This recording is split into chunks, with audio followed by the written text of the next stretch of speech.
കേന്ദ്രസേനയുടെ സഹായത്തോടെ ഇഡിയുടെ ഭീകരതയാണ് കഴിഞ്ഞ ദിവസം ഉണ്ടായതെന്ന് ഇ.പി. ജയരാജൻ പറഞ്ഞു.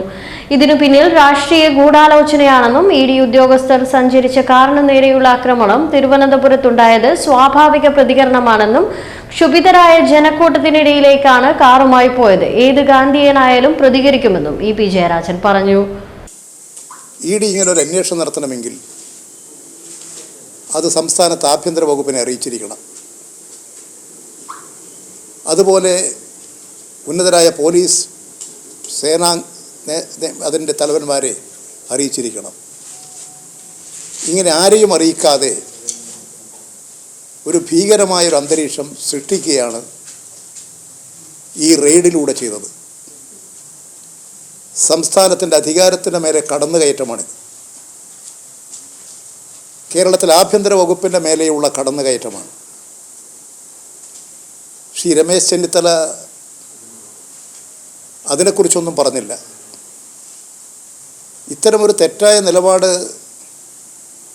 കേന്ദ്രസേനയും ഇഡിയും സ്വീകരിച്ചാൽ ഒരു സംസ്ഥാന ഗവൺമെൻറ് ഇത് സംബന്ധിച്ച് കേന്ദ്ര ആഭ്യന്തര വകുപ്പിനെയും കേന്ദ്രത്തെയും അറിയിക്കേണ്ടതാണ്. അങ്ങനെ ഒരു നിലപാടും സ്വീകരിച്ചതായി അറിയുന്നില്ല. മാധ്യമപ്രവർത്തകർ ഇത് സംബന്ധിച്ച് മുഖ്യമന്ത്രിയോട് ചോദിച്ചു എന്നാണ് അവരുടെ തന്നെ വാർത്തകളിൽ കാണുന്നത്. അദ്ദേഹത്തിൽ നിന്ന് ഒരു പ്രതികരണവും ഉണ്ടായതായി കാണുന്നില്ല. മുഖ്യമന്ത്രി കഴിഞ്ഞ 2 ദിവസങ്ങളിലായിട്ട് ഡൽഹിയിലാണ്. പ്രധാനമന്ത്രിയെയും ആഭ്യന്തരമന്ത്രിയെയും ഒക്കെ കണ്ട് ചർച്ചകൾ നടത്തിക്കൊണ്ടിരിക്കുകയാണ്. ഇതെല്ലാം ചേർത്ത് വെച്ച് നോക്കിയാൽ ഇഡി കേന്ദ്രസേനയെ ഉപയോഗിച്ചുകൊണ്ട് നിയമവിരുദ്ധമായി ഒരു സംസ്ഥാന ഗവൺമെൻറ്റിൻ്റെ അധികാരപരിധിക്ക് മറികടന്നുകൊണ്ട് റെയ്ഡ് നടത്തുക, ഒരു ഭീകരത ഉണ്ടാക്കുക, ഇത് തികച്ചും തെറ്റായിട്ടുള്ള നടപടിയാണ്. ആഭ്യന്തര വകുപ്പ് ഇത് സംബന്ധിച്ച് ഈ നടപടി സംബന്ധിച്ച് കാരണം ഇത്തരം നടപടികൾ തുടങ്ങിക്കഴിഞ്ഞാൽ ഇവിടെ കേരളത്തിൽ കേന്ദ്ര ഗവൺമെൻറ്റിന് കേന്ദ്രസേനയ്ക്ക് എന്തുമാകാം എന്നൊരവസ്ഥയിലേക്ക് കേരളം എത്തും.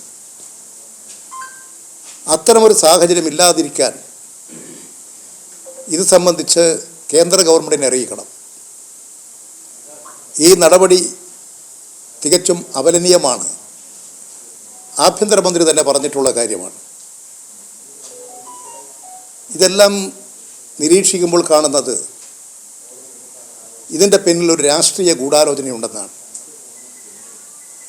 ഇന്ത്യയിൽ ഇത്തരത്തിൽ ഒട്ടനവധി അനുഭവങ്ങൾ ഉണ്ടായിട്ടുണ്ട്.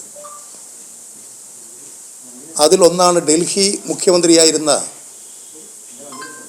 കേജ്രിവാൾ, അരവിന്ദ് കേജ്രിവാൾ.